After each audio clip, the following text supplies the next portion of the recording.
Welcome to Nature Calls, Conversations from the Hudson Valley. Our team's goal is to present science-based information about gardening and all things nature in New York's Hudson Valley.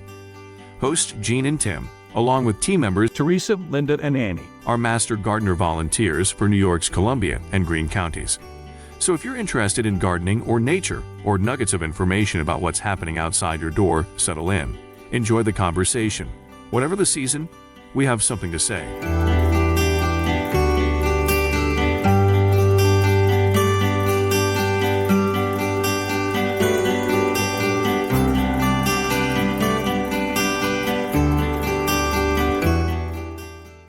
Hi, I'm Tim Connelly. And I'm Jean Thomas. And welcome to Nature Calls, Conversations from the Hudson Valley.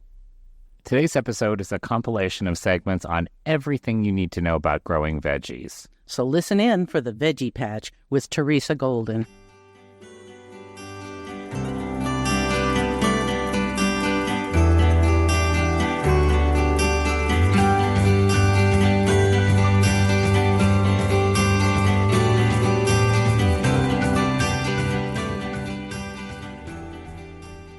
Welcome to the Veggie Patch, a recurring segment of this podcast that will focus on growing vegetables and other edible crops. My name is Teresa Golden, a Master Gardener Volunteer with Cornell Cooperative Extension of Columbia and Greene counties. Approximately once a month, we'll cover a variety of topics related to growing edible plants. This will range from how to get started with a garden to the specifics about planting, harvesting, and caring for individual crops. Vegetable gardening in the Hudson Valley is a great activity for everyone, young or old.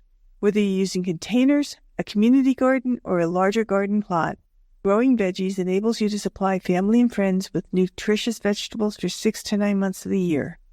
It's terrific exercise, providing both an upper and lower body workout, while also helping to reduce household food expenses.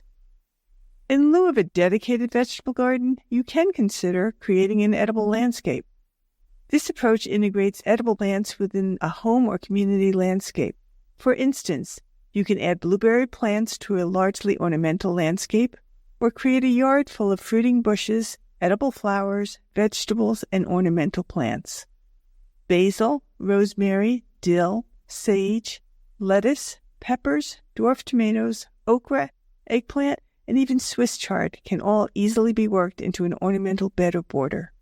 The possibilities are endless. So, how do you get started? The first step is to choose a site.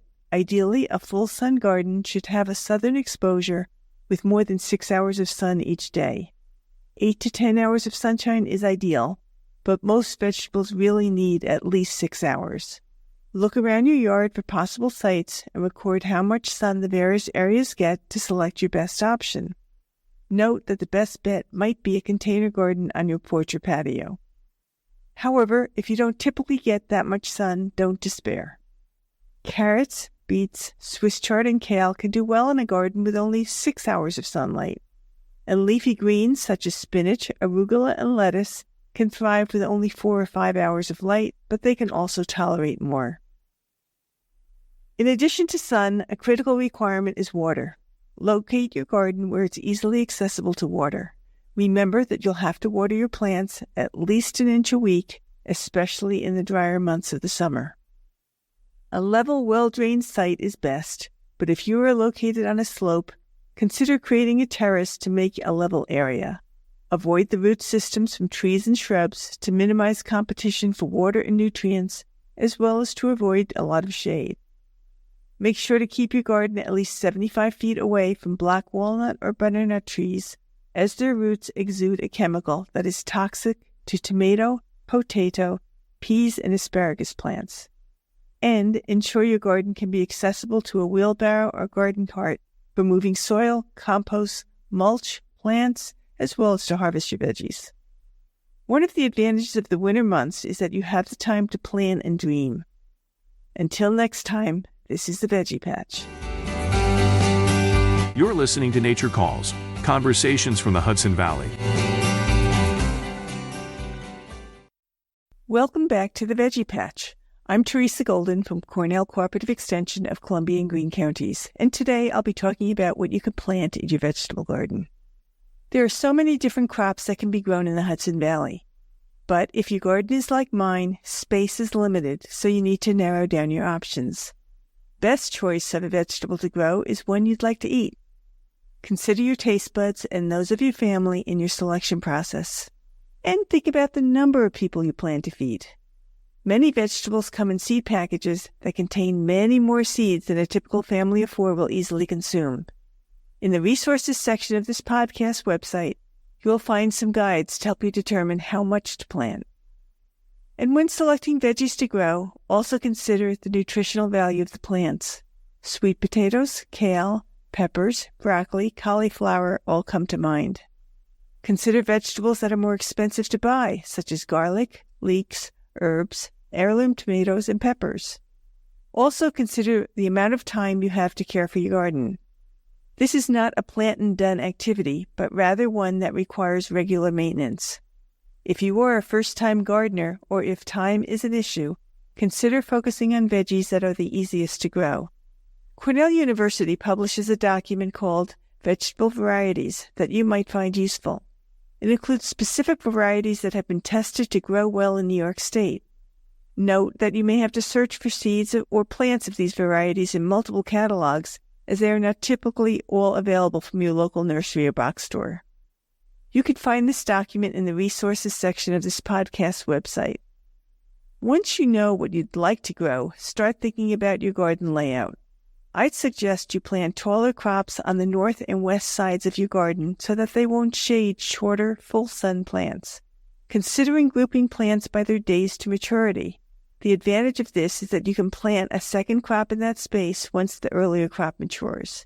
For example, lettuce or spinach can be planted early, followed by broccoli or green beans being planted in late June or early July. Plant perennial crops to the side of your garden where they won't be disturbed. These are things like asparagus or strawberries, as they don't have to be rotated over the years. Finally, make sure that all garden areas are accessible to a wheelbarrow and there is space to tackle the inevitable weeds that will crop up. With all the seed catalogs that are probably popping up in your mailbox, this is a great time of year to plan your garden and order seeds or plants for the spring. Happy planting! You're listening to Nature Calls, conversations from the Hudson Valley.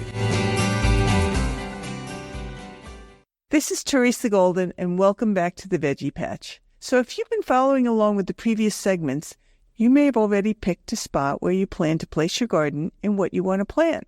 So your thoughts may now be shifting to how to prepare the soil for your vegetable patch. Let's start with the soil.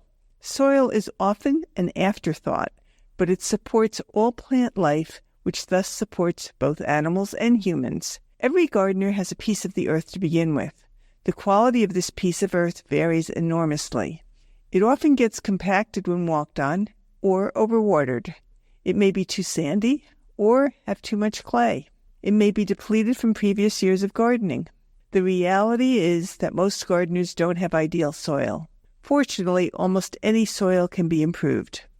Garden soils should be crumbly, well-drained, and high in organic matter. Gardens benefit from regular additions of organic matter to improve soil structure and to create a reservoir of slow-release nutrients. Organic sources can range from manure, compost, shredded leaves, grass clippings, organic mulches, plant roots, cover crops, buried kitchen scraps, etc. If using tree leaves, please realize that maple leaves break down quickly, while oak leaves decompose much more slowly and really should be chopped up. Do your best to use local sources, and remember that diverse sources equal diverse nutrients. New gardens may need 4 to 8 inches of organic matter the first year or two. Older gardens only need about an inch or two a year. Note that it takes 3 cubic yards of compost to cover 1,000 square feet to the depth of 1 inch. So measure the size of your garden to calculate how much you might need. The importance of compost is often enough to convince a gardener to create their own compost pile and make their own organic matter. In a vegetable garden, ideal soil has, by volume, half solid matter and half pore space, with half of those pores filled with water. So mixed organic matter plays an important role by gluing together small minerals and acting like a sponge to hold water. Depending on the quality of your soil, large amounts of organic matter may be needed for several years. So how do you know the quality of your soil in your veggie patch? You can check soil fertility and pH by having your soil analyzed at least once every 3 years. If you think back to your science classes, pH is a measure of acidity and alkalinity of soil. It affects many chemical processes that impact nutrient availability. The optimum pH range for most plants is between 5.5 and 7.5, and most vegetable crops will grow well with a soil pH of 5.5 to 7.0. That said, the optimum pH for a vegetable garden is 6.0 to 6.8. Most cooperative extension locations can test a soil's pH for a nominal fee. The pH of alkaline soil can be reduced by adding acidic organic materials such as peat or sphagnum peat moss or elemental sulfur. Many areas of the Hudson Valley, however, tend to have more acidic soils. To increase soil pH, lime or wood ash can be added in the fall. Note that it takes time for these additives to adjust the pH of the soil. Your local cooperative extension can provide more information about how to do this. So testing your soil and adding organic matter are proven ways to enhance the richness of your soil. Keeping weeds to a minimum and increasing the effective rooting depth of the soil are also proven ways that work. I hope some of these ideas will help to improve your personal veggie patch. Until next time. You're listening to Nature Calls, conversations from the Hudson Valley. Thanks for listening to this update from the Veggie Patch. My name is Teresa Golden, and today let's talk about seed starting. For this subject, you have lots of options. Seeds can either be sown directly into the garden or started in containers, flats, or pots. They can be started indoors or outdoors and then transplanted into the garden. Obviously, you also have the option of simply buying seedlings from a catalog, garden center, or box store that can be directly planted. So why start seeds at home instead of buying plants? Aside from the personal satisfaction of growing plants from scratch, by doing your own seed starting, you can grow plants that will be chemical-free. You can also give plants a head start and thus potentially a longer growing season. The varieties available in your local nursery or garden center may be limited, so seed starting may let you grow heirloom varieties or harder-to-find options. And by using your own containers, you can also save money. Large seeds such as pumpkin, squash, beans, peas, and corn can usually be planted directly into the soil at the correct spacing, so they really don't have to be started indoors. A good rule of thumb is to sow seeds 2 to 3 times deeper than their width.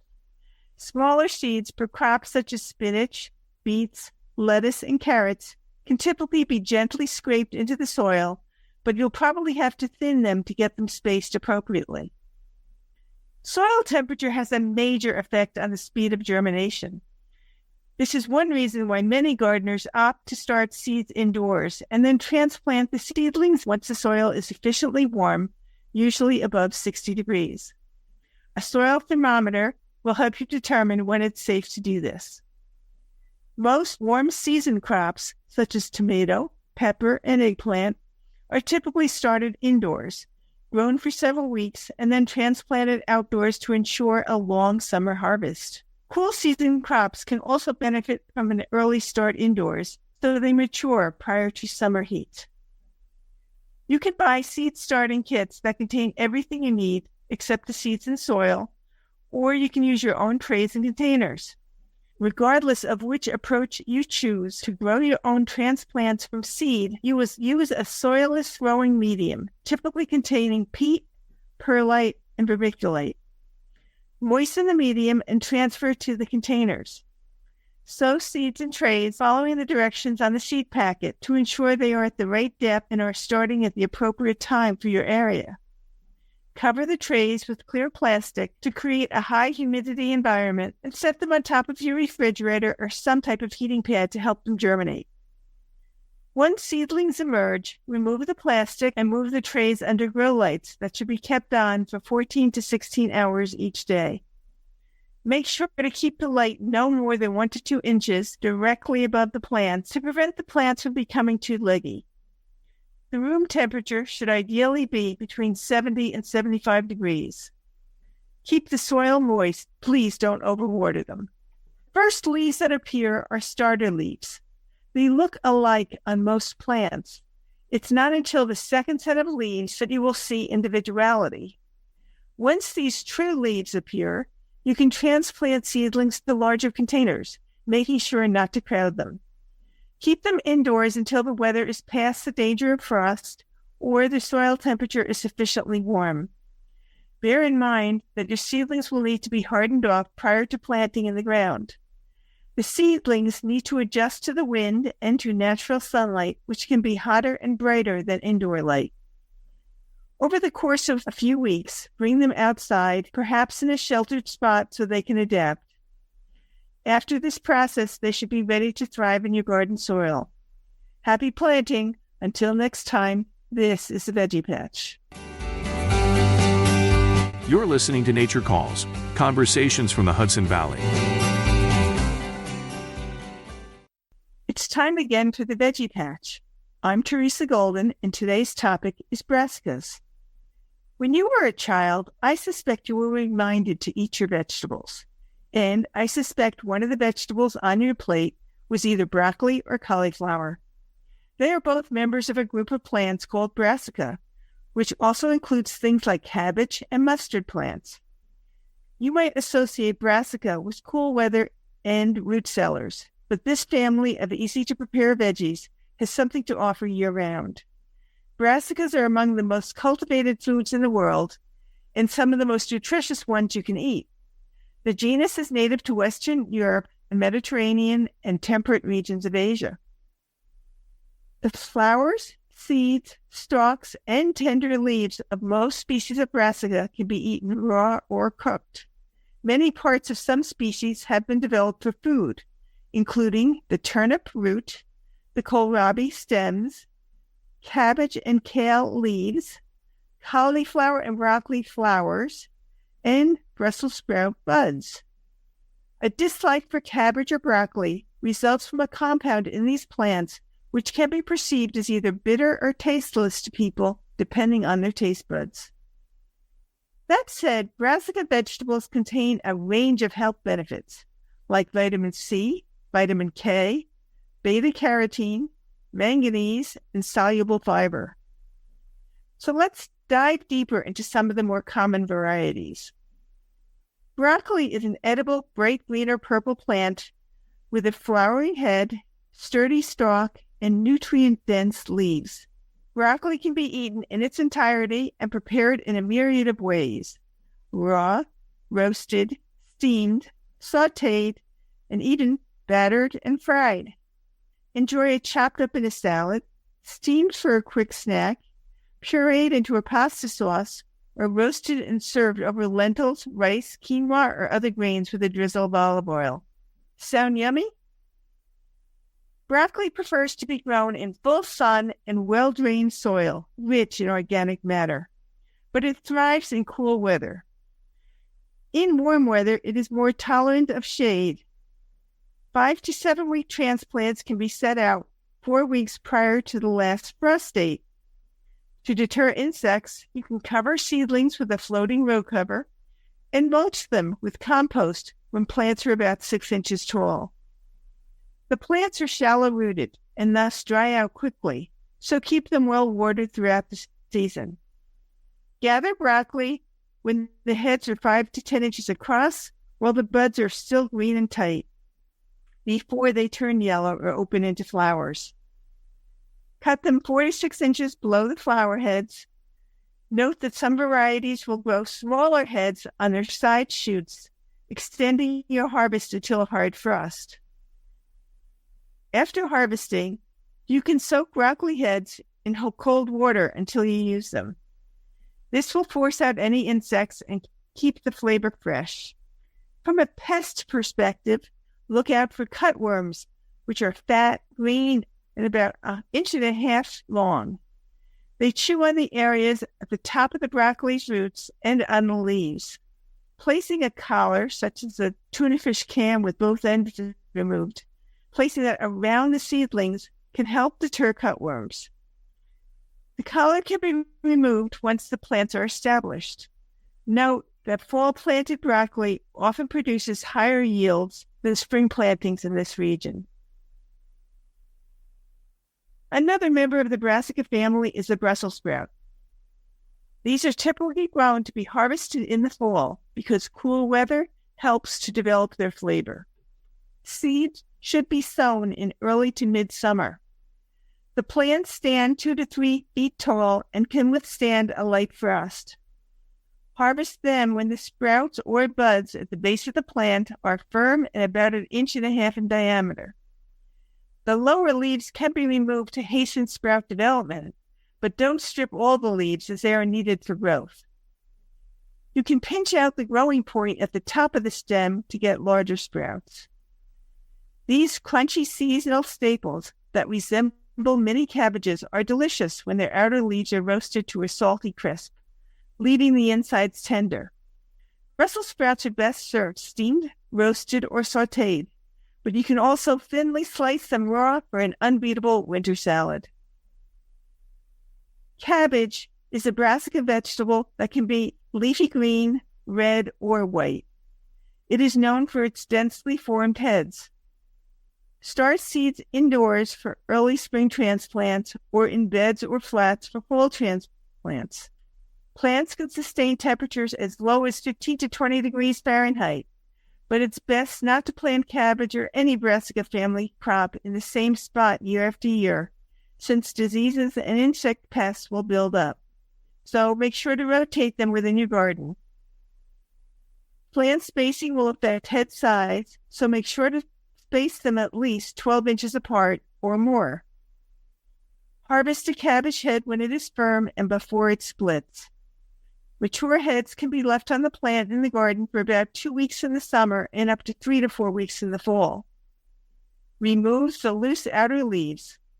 If you leave the cut stem in the ground, small heads may develop that can be used. Cabbage prefers rich soil and lots of water.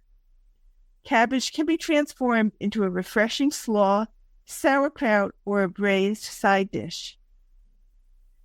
Cauliflower, another brassica, is best known for its edible white head, which can be seared in thick-cut steaks, caramelized in the oven, or pureed into a savory soup.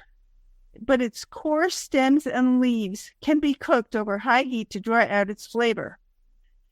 You can set out 5 to 7 week-old transplants 3 to 4 weeks before your frost-free date.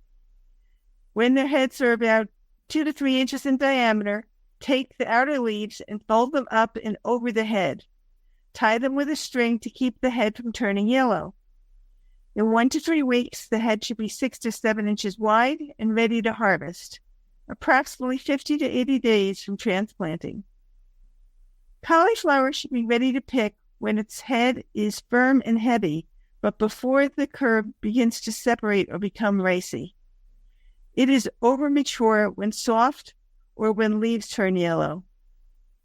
Leave some leaves surrounding the head when harvested to prolong its quality until it's used.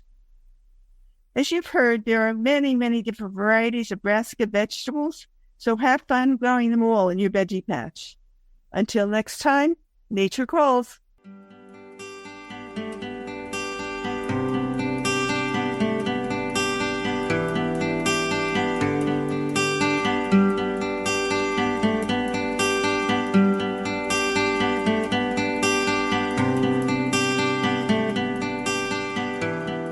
That concludes another episode of Nature Calls, Conversations from the Hudson Valley. We would like to thank Xandra Powers and Deven Connelly from Cornell Cooperative Extension of Columbia and Greene Counties for production support. And a special thank you to our listeners for joining us on this episode of Nature Calls, Conversations from the Hudson Valley. You can find links to any of the topics mentioned in this episode at our website at ccecolumbiagreen.org. Comments and suggestions for future topics may be directed to us at columbiagreenmgb@cornell.edu or on the CCE Master Gardener Volunteers of Columbia and Greene Counties Facebook page. For more information about Cornell Cooperative Extension of Columbia and Greene Counties, visit our website at ccecolumbiagreen.org or visit us in Hudson or in Acre. Cornell Cooperative Extension provides equal programming and employment opportunities.